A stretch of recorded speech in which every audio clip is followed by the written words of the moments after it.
registered at the motor voter at the DMV when they get their driver's license. So you have to register so that the election office knows where to mail your ballot. If you're not sure whether or not you're registered, and a lot of people aren't because they didn't really realize they were getting registered when they were at the DMV, you can go online and search My Vote, and this Secretary of State site will come up. They'll ask you if you're a citizen, they'll ask you how old you are, and if you're 16 or older, you continue, and you can get registered to vote online. You give them your name, your date of birth, and they'll tell you once you get on where they think you live and where they think they should send a ballot to, and you can correct it then if you want to. So this is that site that you will see when you go to the Secretary of State's office website, and they'll tell you what you need to know to get registered online. However, you cannot sign this document online. So if you haven't been registered at the DMV yet, they won't have your signature, and you have to have your signature as part of your registration. Now, if you have a printer, you can print out the registration form that's online. Otherwise, you have to get a paper form. So next slide. No, that one's good. Keep that one. So here is the mail-in paper form. You get it at the elections office, or you can print it from that My Vote site, as I said, but you'll need your driver's license or an ID permit.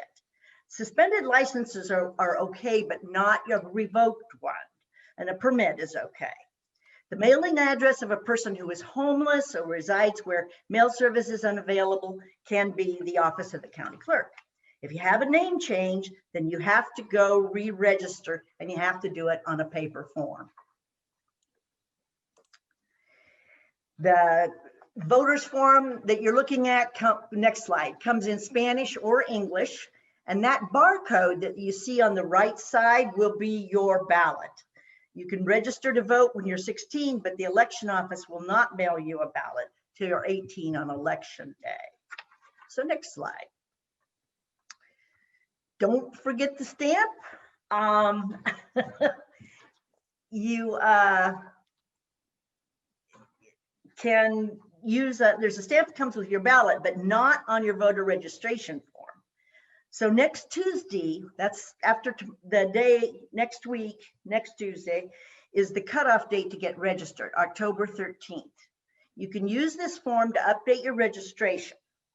If you're already registered, your update will be honored if you're still considered an active voter. And if you move and you change your address on your driver's license, then your voter registration will automatically update. Also, if you use a change of address at the post office, your registration will automatically update. But you should check your registration before next Monday. So when the DMV for the driver, you can stay on that same page, yeah. When you visit the DMV for a driver's license and are considered an eligible voter, you're automatically registered to vote. So you are mailed this registration card. But after you receive your card, you can opt out, you don't want to be a voter, or you can pick a political party, which you do not have to declare if you don't want to. In fact, if you don't send the card back, if you don't do anything, they'll just automatically make you an unaffiliated voter. And in Oregon, there's more unaffiliated voters than there are Democrats or Republicans. So next slide. So if you're there at RCC and you don't live in Josephine County, you have to figure out where your residential address is going to be. There's a difference between your mailing address, that's where they're going to mail the ballot, and your residential address, which is the location for the ballot measures and all the things that you're going to be voting on. So if you're living at campus, I don't know whether there's people living at campus right now, but they have to use their PO box and their apartment number on their mailing address, make sure it gets to the right place. If you're from out of state, you should contact the election office in your hometown and get them to get a ballot for you. And your election office locally can help you do that. So next slide.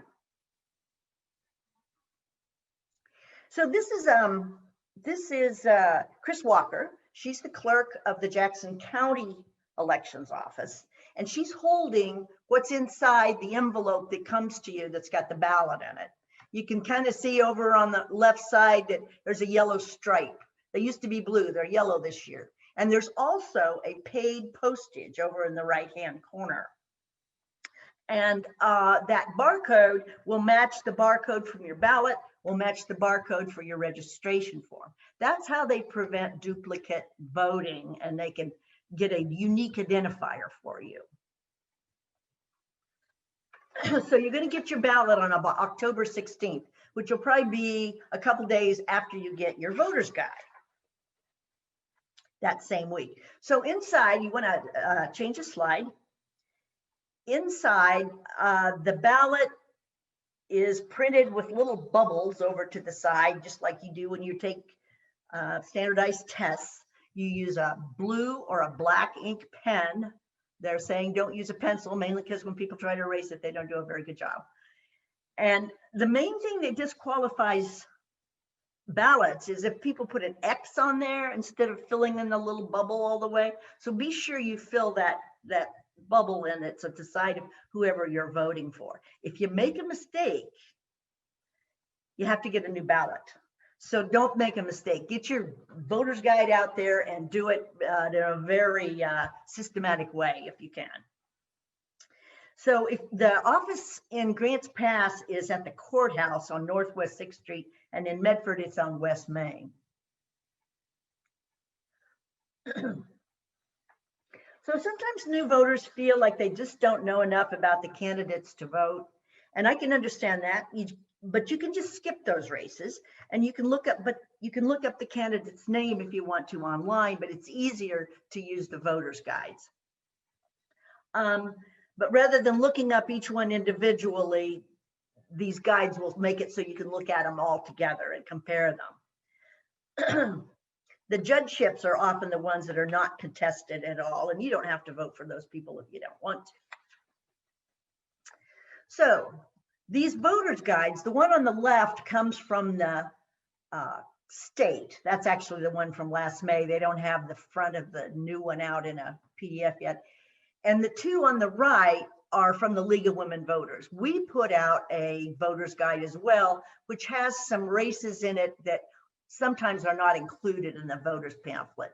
In order to get in the voter's pamphlet, the candidate has to pay for it, and sometimes those are hefty amounts that they don't want to pay for. It also will tell you who's paying for those ads that are in there. There's also a Spanish guide, which the League of Women Voters provides. But again, it's just for state candidates. It's not for some of the local people running. But the League also has an online voters guide, which I think is useful. Next slide, please. Vote 411. You just give them your zip code and they will let you know who's going to be on your ballot. So you could conceivably start practice or picking out who you want to vote for right now.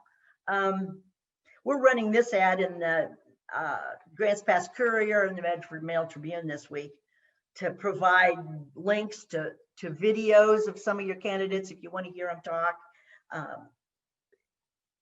I'd recommend this. So once you've chosen all your candidates and said yes or no on the ballot measures, you can put the ballot in the secrecy envelope and then sign the outside of the ballot. Please don't forget to sign it. That's another thing that trips people up. If you don't have a signature to compare with what's on your driver's license, then you may get, your ballot may get refused. So you need to mail it before October 27th, the weekend before November 3rd, because it just won't get there in the mail on time, and postmarks do not count.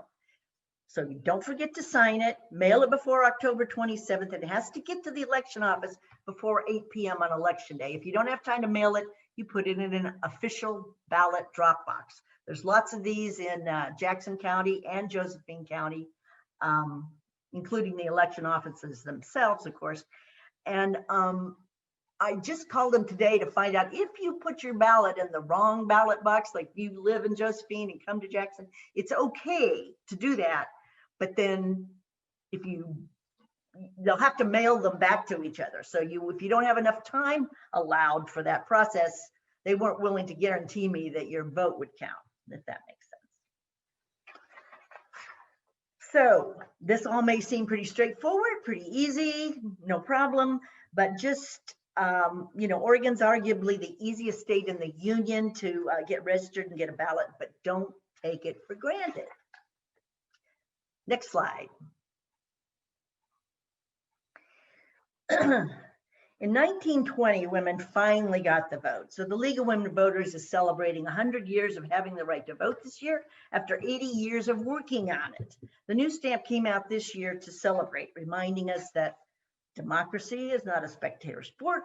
The price we pay to be free to express ourselves as equals is to vote. Democrat, Republican, religious or not, all genders, all races. And we have to remember that because in 1876, next slide, the only people allowed to vote were property owners, most of whom were older white men. The Constitution mainly gave the decision-making of who could vote to each individual state. So there's a variety in the election laws in each state. Next slide. At that time, most African-American people had no property, so they were never really considered to be voters.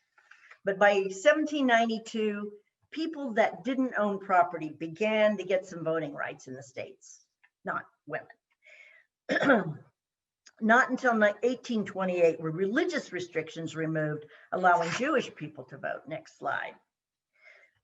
By 1848, the anti-slavery and the women's rights activists joined together at Seneca Falls in New York at convention, and Frederick Douglass gave a speech supporting universal voting rights, which helped convince the convention to adopt a resolution calling for women's suffrage, although it was a contentious relationship. Meanwhile, the Treaty of Guadalupe Hidalgo ended the Mexican-American War in 1848, guaranteed citizenship to Mexicans living in the territories that were seized by the United States. However, the English language requirements and the violent intimidation limited the access to voters' rights. By 1848, former slaves were granted citizenship as U.S. citizens with the 14th Amendment, but voters were still defined as male, and states still run the show.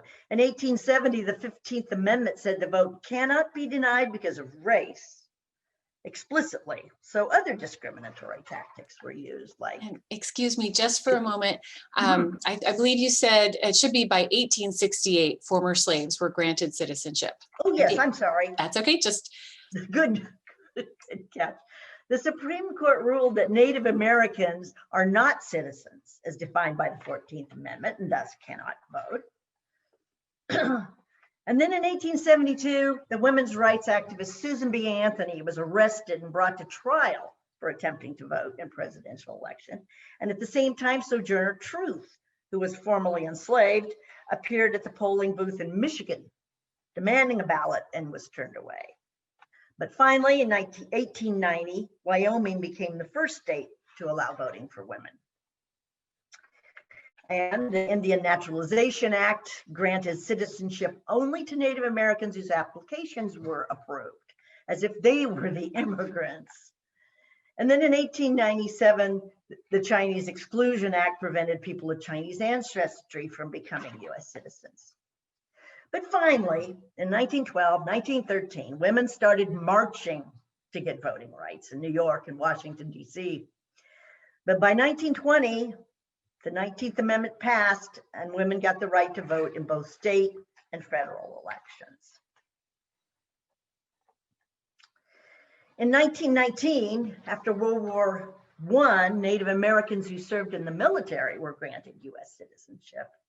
In 1947, Miguel Trujillo, a Native American and former Marine, sued the New Mexico for not allowing him to vote. He won, and New Mexico and Arizona were required to give the vote to all Native Americans.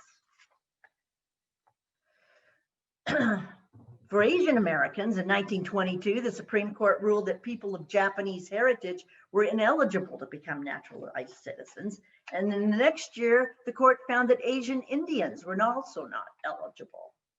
Finally, only after World War II did the McCarran-Walter Act grant all people of Asian ancestry the right to become citizens. So, as you know, large-scale efforts in the 1960s in the South to register African Americans to vote intensified, but the state officials refused to allow them to register by using voting taxes, literacy tests, and violent intimidation. Among the efforts launched is Freedom Summer, in which nearly 1,000 civil rights workers of all races and backgrounds converged on the South to support voting rights. And then the Voting Rights Act was passed in 1965, which outlawed the states from imposing discriminatory restrictions on who could vote and required the federal government to enforce the law. By 1971, the 26th Amendment was also passed, granted voting rights to 18-year-olds. The Vietnam War was recruiting lots of people who were 18, and they could hardly justify sending soldiers to the war that were not old enough to vote. But who still cannot vote? People in Washington, D.C. can now vote for president, but they have no senators or representatives to vote for. In Florida, felons who have not paid their restitution cannot yet vote. But in Oregon, they can after they have finished their time. Residents of U.S. territories, including Puerto Rico, Guam, American Samoa, and the U.S. Virgin Islands, nearly 4.1 million people in total cannot vote in a presidential election and do not have voting representation in the U.S. Congress. So the Voting Rights Act has continued since 1965 and would get renewed every year. But in 2013, and it was determined in Shelby County versus Holder at the Supreme Court that portions of the act that forced some states to be monitored, it expired, and they determined it was that monitoring was illegal. So several updates to the Voting Rights Act have been proposed, but they've never passed Congress. Also, people who've not had all their identification that they needed find that they cannot vote. But in our area, it is mainly people who do not get registered in time. So what's the date you got to be registered? October 13th, yes. Okay, we're going to pivot to the ballot measures. There's going to be 4 this year. And the first one is about campaign finance, and the other 3 are drug regulations. So these are the state measures. You're also going to find on your ballot there are some local measures. In Josephine County, Grants Pass is fixing its city charter, and there's a property tax proposed for Grants Pass. In Jackson County, there's 2 fire districts that are asking for property rights taxes, and Shady Cove's changing its charter, and the Ashland school districts are asking for more money. I am not going to take time today to go over those, and you'll know if they affect you in your particular precinct that you live in. So the first one, ballot measure 107, campaign finance limits. The main thing about it, which is different from all the others, is it actually amends the Oregon Constitution, which means that once it's passed, there's no going back, or not without a lot of trouble.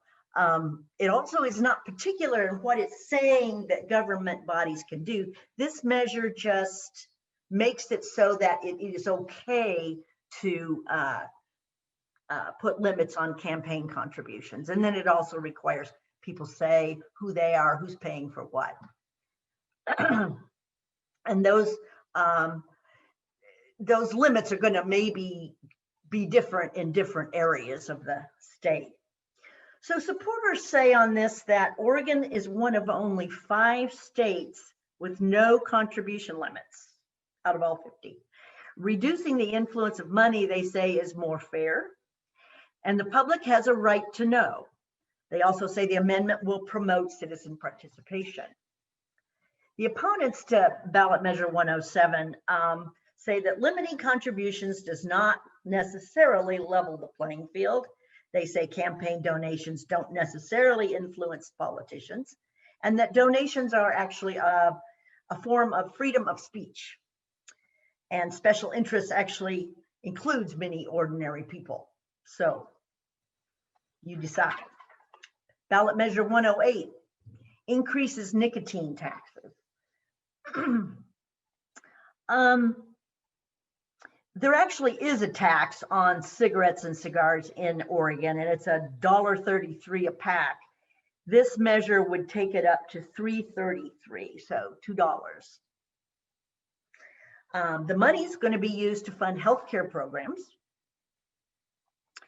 And it's going to create a fair amount, 111 million. So Oregon is one of approximately 22 states that do not tax vaping or e-cigarettes. So that's going to be the main thing that increases. A 2016 report by the Oregon Health Authority shows that 17% of adult Oregonians smoke, but in 2017, 17% of 11th graders were using e-cigarettes. And this money that they get now will helps the Oregon Health Plan. So supporters say Oregonians should be encouraged to quit using tobacco and nicotine because of the danger to their health. That the measure expands the current taxation to include new nicotine inhalant delivery systems, which may discourage the use of e-cigarettes and vaping products. And surrounding states, Washington, California, that is, have nicotine taxes in place, and that Oregon should align them with them to keep people from crossing the border and getting their nicotine. You've probably seen this advertised on TV. And the opponents say a tax on e-cigarettes and vaping products may drive people back to smoking, which is a more medically, or that is cigarettes anyway, which is a more medically dangerous type of consumption. Tobacco taxes are paid disproportionately by the low-income individuals, they also say. And that sin taxes, which is what this is, are a relatively small income generator. So 111 million the first 2 years, 331 the next 2 years after that. So ballot measure 109, psilocybin. This is a kind of a cumbersome ballot measure. You'll want to take a look at it. It allows the manufacture, delivery, administration of psilocybin, but only at these special licensed facilities, which they actually want the Oregon Health Authority to develop. The cost to establish it, $7 million. Once it's established, $3 million a year. So the consumption of the psilocybin will only take place at these licensed facilities that are being proposed. But Oregon has one of the highest prevalence of mental illness among adults in the nation, and this is the issue which the supporters want to address. They say Oregonians with certain mental issues, including opioid addictions, may find relief if psilocybin substances are more readily available to counselors, I believe.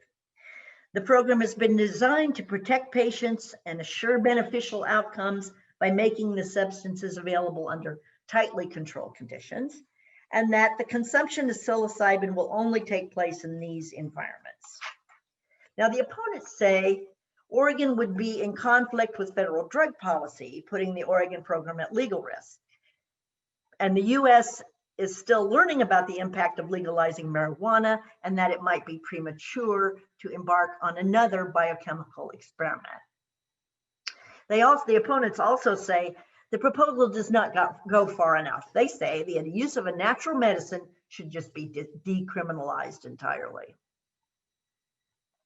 They're saying that the proposal saying that 1 in every 5 adults in Oregon is coping with a mental health condition, and that this is a way of addressing that. So ballot measure 110.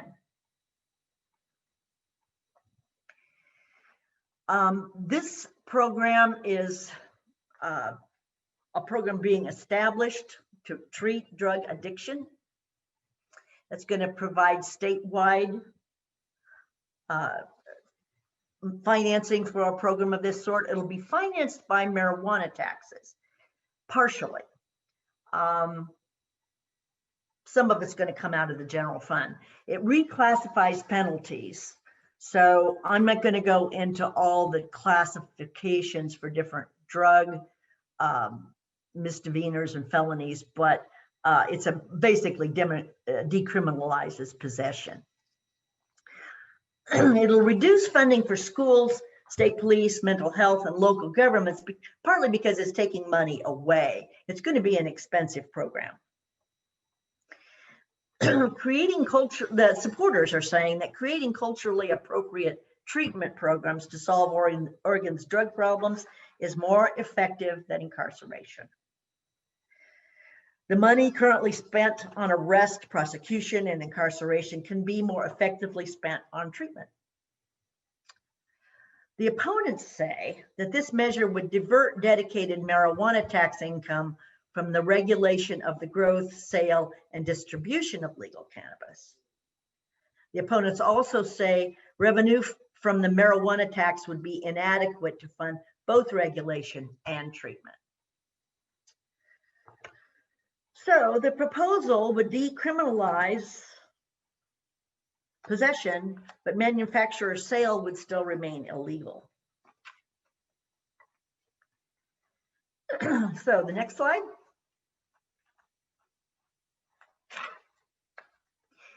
So after you've gotten everything mailed in and you're wondering, gosh, did my vote get there? Did my ballot arrive? You can go back to that same site that I showed you originally, Oregon My Vote, and you can just put My Vote in the search, in your search engine, and it will come up even if you don't put Oregon. It's a very open site. And they'll tell you whether or not your ballot's been received, but it doesn't happen immediately. There's a lag time. If you don't see any evidence of your ballot being received after you wait a few days, you can contact Jackson County. And I also have a number for Josephine County on my slides, the election office at Josephine County. That didn't get updated on your slide, but they can call down there directly. Also, I talked to the elections office today to find out if you put your ballot in a ballot box that's not in the county that you live in, and some of you that travel back and forth between the counties, that could happen. It will eventually get to your elections office, but it means that one of the election offices is going to have to mail it to the other one. So if you do that at the last minute, they couldn't guarantee me that they would get counted in time. So I'm still going to research that, but if I were you, I'd just make sure that I either got it mailed real early or put it in a ballot box real early, or put it in the mail. Oh, thank you. Somebody provided it there.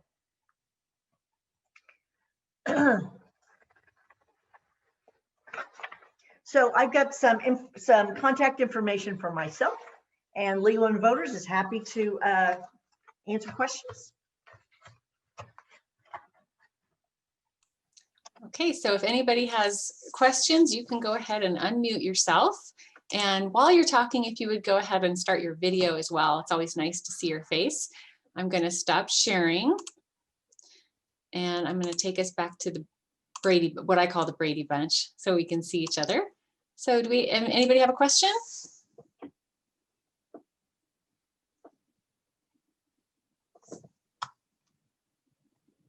Kathleen, that was a really great presentation. I appreciated the history especially, and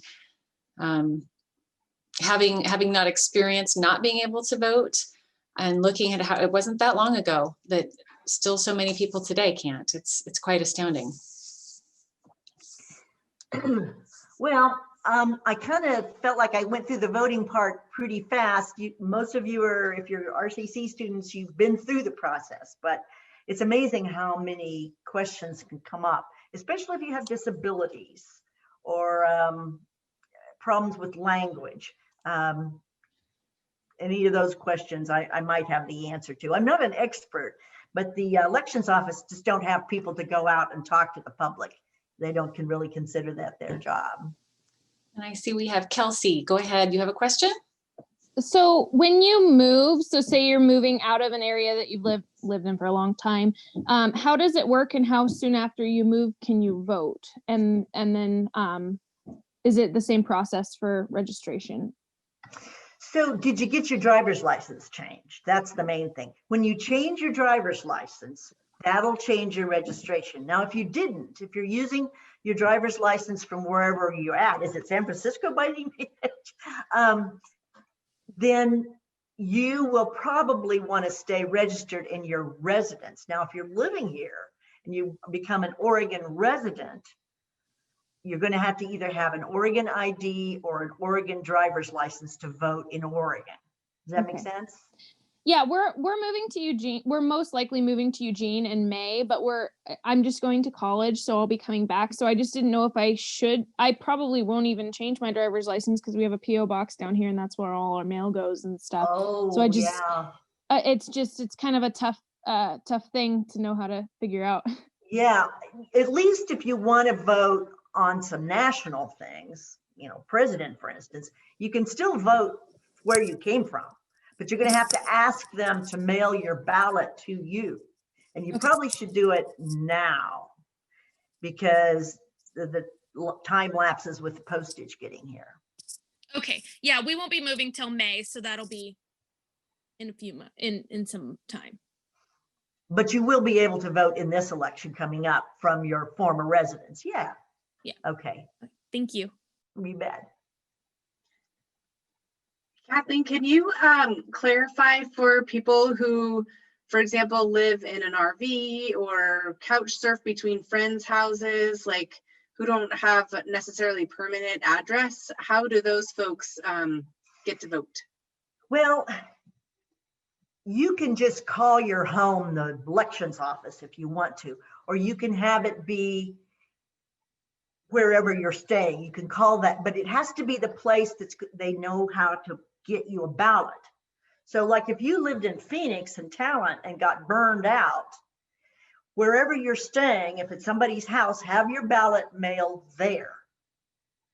And your residence may stay the same as what it was, even though your house is burned down, but have them mail your ballot to wherever you're staying, because there's two different things. There's a mailing address and then there's your residence. Actually, if you live under a bridge, you can vote. You just have to write on the form, and you have a driver's license or an ID. You can just tell them what the address is. It's the corner of 6th and Main or whatever. That'll work. But they have to know where to send the ballot to, and they can send it to a PO box, or they can send it to a friend's house. Those are the mailing address, not your residence. Or like you said, the elections office, you could have and go pick it up yourself at the elections office. That's right? the easiest way to do if you can get there. Yeah. Yeah. Okay. And that's actually something that the league has thought, well, if people need rides, we could probably figure that out. We've got people that live in both Grants Pass and Medford and Phoenix Talent. Cool. Thanks. And another question that you may have addressed, and I was writing in the chat earlier, that I've gotten from other people before, is if people have a felony on the record in Oregon, they can vote, right? Just so you've done the time. Now, if you're on parole, no.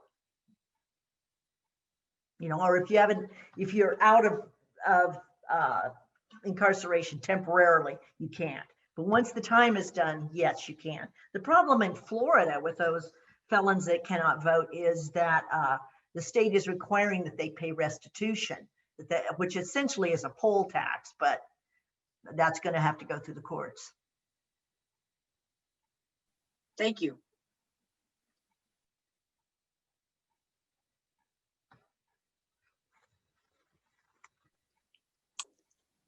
So does Anyone anybody else have a question? So just to recap, Kathleen, places we can get information. I think you said the voter's guide is a really great source. Should be mailed to you. This, you know, it's online actually. The whole voter's guide for Jackson County is online. It is not online. Well, and it is online for Josephine County too. It's not very long. I did look at it. The guide that comes from the state just has the state measures in it. And what Jackson County does is it wedges all those local things inside that big paper, newspaper print voter's guide that comes. And in Josephine County, I think they do the same thing, but it might come in a separate little folder. I think it comes, if I remember right, it comes in the same one. They get it all Okay. printed in there. Okay. Yeah. And That then information about the ballot measures was super useful. I wonder, does anyone have any questions about the ballot measures? We've got some big stuff to vote on. Yeah, I mean, I wish, I'm having trouble deciding on some of them. They're not easy things.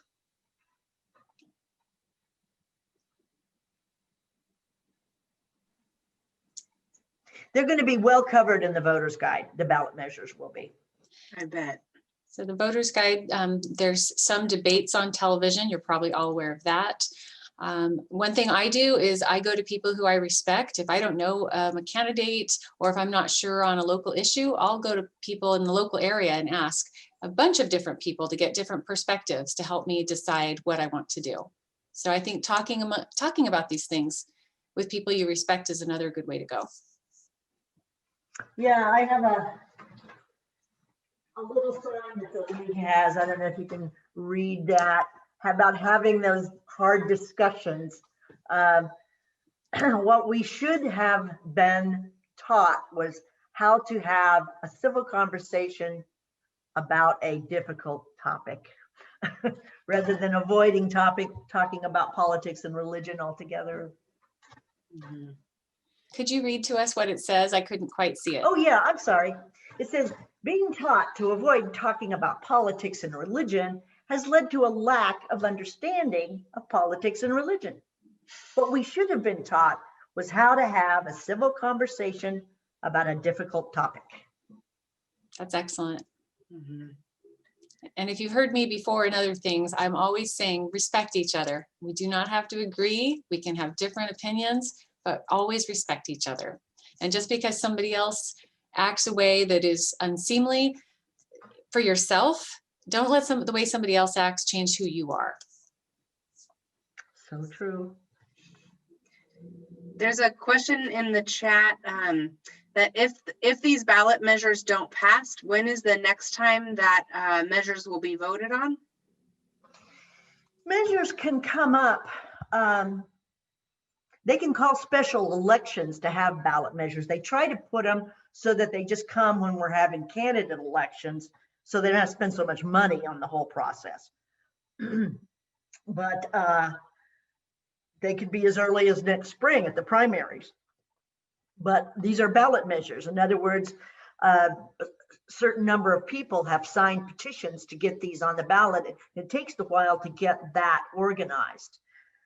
There was a big one this year about making it so that, man, I'm trying to think of which one, and it finally did not pass. Redistricting. It was on redistricting, and they didn't get enough signatures in time because of COVID, and they couldn't go out and canvass to get enough signatures to put that on the ballot. So these have mostly been on the ballot for some time now. I know they've been working on the one on campaign finance reform for a long time.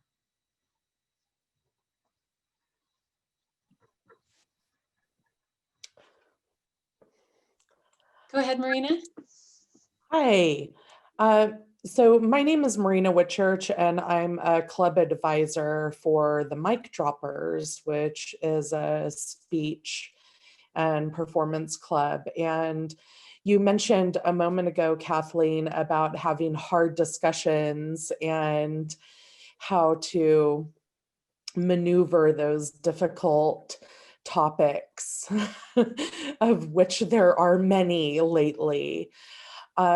Two of my amazing colleagues from California, who I've spent the last 20 years getting to know from speech and debate, they have been kind enough to lend some of their time to come and join us in the first of our guest speaker series on Thursday, October 15th via Zoom, for argumentation and debate, lecture on argumentation and debate skills.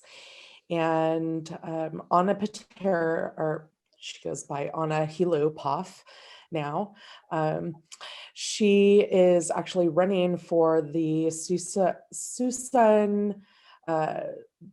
Solano School Board. I want to make sure I get that right, down in California. And she's been an amazing coach and colleague and mentor of mine down in California. And Dr. Sabrina Worsham, who teaches at many different community colleges and universities down in California, throughout California. She teaches way down by the border, so she's got a lot of intercultural experiences to share with us. But they're both going to come in and talk about argumentation and debate skills, and a little bit of political rhetoric, I'm sure, is going to come into play. So Good for you for getting that organized. Yeah. Could you please say the date again when that's going to take place? Sure. So Thursday, October 15th from 4 to 6 p.m. Great. Okay, thank you. Yeah, and you'll find out more about that on RCC Student Chat, and all of the different, Sam Ventura and I are getting that out on the lines over the course of the next week or so. You'll see more information about that coming out. Thanks, Marina. Sure. As you were talking, I was just thinking of a video I saw promoting voting. And I want to remind you, there's a lot on the ballot. So we have a national election for a president, of course. We have state representatives. We have local representatives right here. And then we've got ballot measures. So some people think only maybe about the president. They don't think about their district attorney, their judge, or anybody locally. And they think my vote doesn't matter. But like right now, there's 27 of us here. If we put something to a vote, one vote could definitely make the difference for either way, right? And it's the same thing for every ballot measure, for every state representative, for every federal position. It really matters. And so please never think that you don't matter or your vote doesn't count. When we all put our voice in, that's how we have a democracy. That's my plug. I have an example of that for my 30th birthday, I was in Florida, and I stopped and wanted to have a celebratory drink for my 30th birthday, and went in to order something, and the bartender was like, well, actually I'm a beer tender instead, because our county only serves beer. And he's like, we voted and now have a dry county where serving liquor is illegal. He's like, that passed by one vote and I didn't vote. And he's like, I will never not vote again, because it really reduced his tips. Beer and not drinks. So those local elections really really do matter with the one vote or not. So any other questions that folks have? I guess I do have one question for Kathleen. I'm having a conversation with a friend and talk about having difficult conversations. She, I won't give you the topic, but she won't vote. Her decision is to not vote, that there is no good choice. And I keep impressing upon her that there are many issues beyond the glaring one in front of us, that there are lots of local issues, that Yeah. there are lots of people and representatives and state and local issues that we need to be aware of. And she is not willing to budge to even fill out the ballot and put her name to it. Is there one piece of advice, if you were sitting in her kitchen with me, that you... For me, it's just that going through that history and realizing I'm betting that the people she doesn't like very well are really happy with her not voting. Yeah. That's always the puzzling piece to me when I hear that is, but I don't know. I wish I had a better answer for you, Marina. I wish I did. I know. I'm looking at her, and as I'm wearing the Ruth Bader Ginsburg t-shirt, and I'm looking at her and I'm like, how can you say this to me while I'm wearing this t-shirt? You're breaking my heart and the hearts of thousands of millions of women before you. And I agree that bringing in that history is a great way to encourage us to think about how many people have sacrificed to allow us to have the right to vote. So I just want to see that there's one last question I'm hoping Kathleen can answer before we wrap up, which is if a person is not affiliated with the party, what do they need to do at this point? You need to do it now. But if you go into to that registration form, go to My Vote, and then you can change your affiliation on your voter registration. But you need to do it soon, because once they mail those ballots out, you're just going to get the ballot. Now, it doesn't matter so much in the general election. It really matters in the primary, because they won't, if you aren't registered to a party, you may get a ballot that's kind of incomplete. But you can do that online, but do it now. Don't wait, because the ballots are going to get mailed out around the 14th of October. Is there a time where you think people should worry if they don't get their ballot in the mail by? After October 27th, I wouldn't mail it. Okay. I don't know about you guys, but my mail has been extremely slow this last month or two, and I wouldn't risk it. Very good point. Very good point. Drop it off after the 27th, before the 3rd. Excellent. All right, well, Kathleen, I really appreciate the work that you're doing, the volunteer work that you and the League of Women of Voters have been doing, and all the education that you shared with us today. Very appreciative. Thank you so much for your time. Oh, it's my pleasure. Thank you. I really feel more educated now as a voter myself, and I hope that the rest of you all too do. You all do too. So thank you so much for coming, you all. I really appreciate your support of RCC and Diversity Programming Board, and keep an eye out for our upcoming events that we have. All right. Everyone, thank you. Thanks, everyone.